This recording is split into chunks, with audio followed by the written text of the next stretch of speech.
Hello family, grace to you. Once again, this is Greg coming to you from FaithsMessenger.com. The title of today's message is Risking Failure for the Rewards of Success. Risking Failure for the Rewards of Success.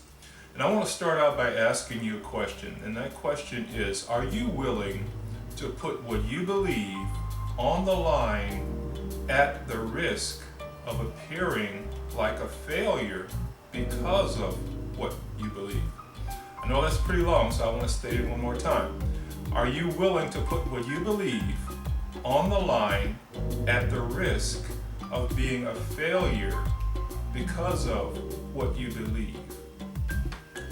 You know, God can be pretty frustrating sometimes, and I have a great relationship with him. I can be open and honest with him and how I feel, but to be honest with you and to be honest with him, the way he does things to me makes no sense at all.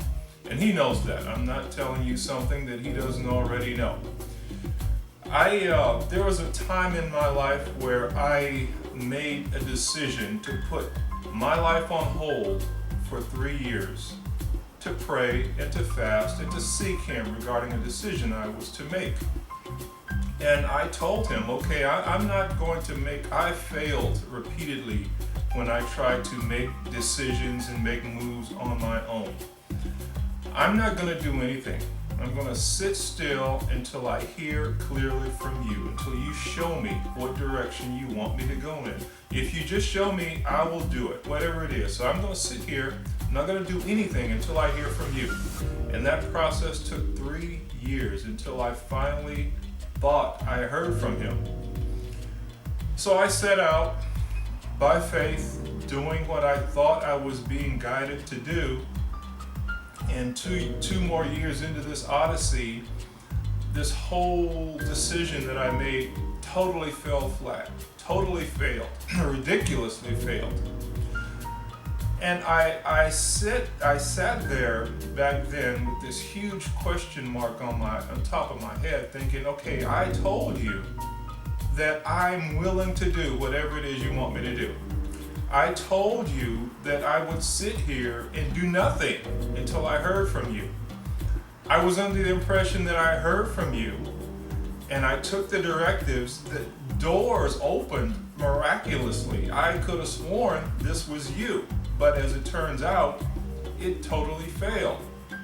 But at the end of the line, this total 5-year odyssey, I stand here more blessed now than beyond my wildest dreams before I started that trek. But that trek ended in failure.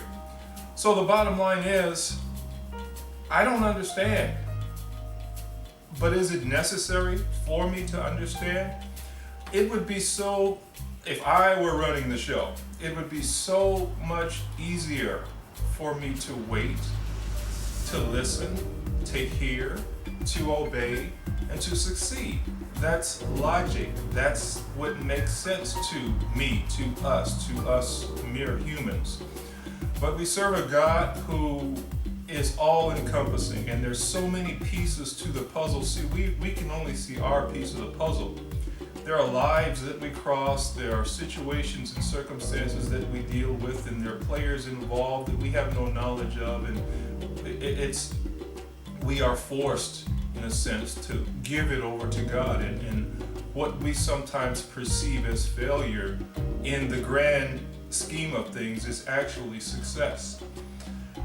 For example, I want to give you an illustration. Suppose we're talking about reaching out to the lost, or reaching out to someone who we perceive to be suffering. And we walk up to someone, I've been watching you, and it seems that you're under a lot of duress, and you're under a lot of pressure. Can I pray for you? The Lord is directing me to pray for you, to pray for the needs of your family. And the person says, oh no, I'm a minister. I just happen to be in a rush, and I happen to be on my way to do something that's kind of difficult. So no, I'm fine. I'm safe. Or you see someone who's limping, and you say, okay, Lord, I'm here. I will lay hands on the sick. You just guide me to the sick. And that person's limping, so I'm going to take this, that this is you, and I'm going to go and pray for them. And you say, sir, I see that you're limping. Do you mind if I lay hands on you? The Lord is directing me to lay hands on you to heal you. Oh no, I'm fine. I just have a pebble in my shoe. I don't have time to take the pebble out right now, so I'm fine.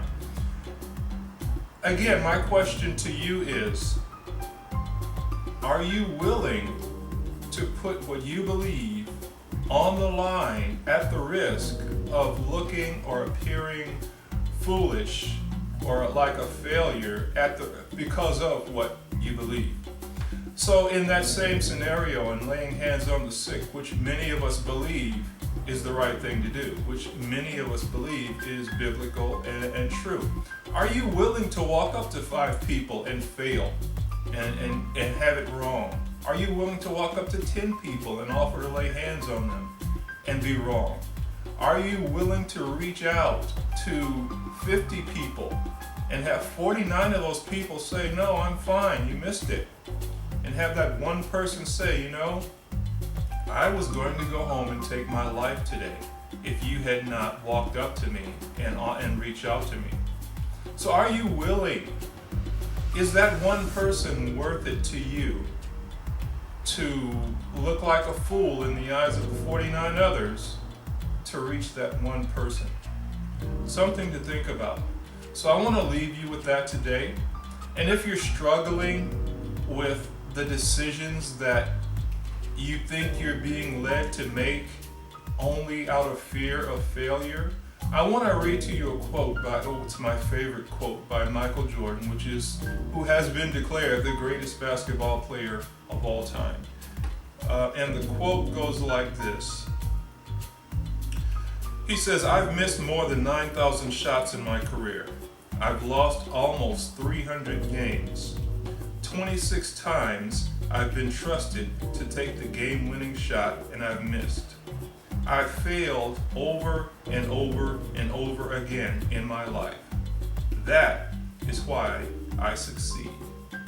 So I want to leave you with that, and I want to encourage you that if you are not a YouTube subscriber yet, to click on the red subscribe button, and by doing so you will receive notifications when new videos such as this one are posted.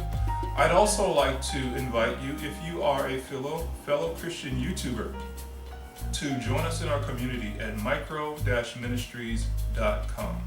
That community was created to help drive as much traffic to your YouTube channel as possible. So what we do is we offer support, encouragement, we offer training on SEO, anything that we can possibly do to help you drive traffic to your site. Once again, that address is micro-ministries.com. Now that is an invitation-only site, so I'll need to send you over an invitation. What you'll need to do is send me an email message at FaithsMessenger@gmail.com and post or paste the URL to your Christian YouTube channel in that email message, and I'll send that invitation right over to you. And lastly, I would like to invite you, if you have not done so already, to subscribe to our blog at FaithsMessenger.com. We currently have over 550 individual blog posts on the blog, which address a myriad of different real-life, everyday topics that we all have to deal with. Once again, our blog address is FaithsMessenger.com. So, with all that's been said today, I want to leave you with a question. Regardless of what you're going through in life, regardless of what your struggle may be, regardless of how tall that mountain you may be facing is, I'd like to ask you to ask yourself, is anything impossible with God? Have a great day, family. I love you, and I will talk to you later. Bye-bye.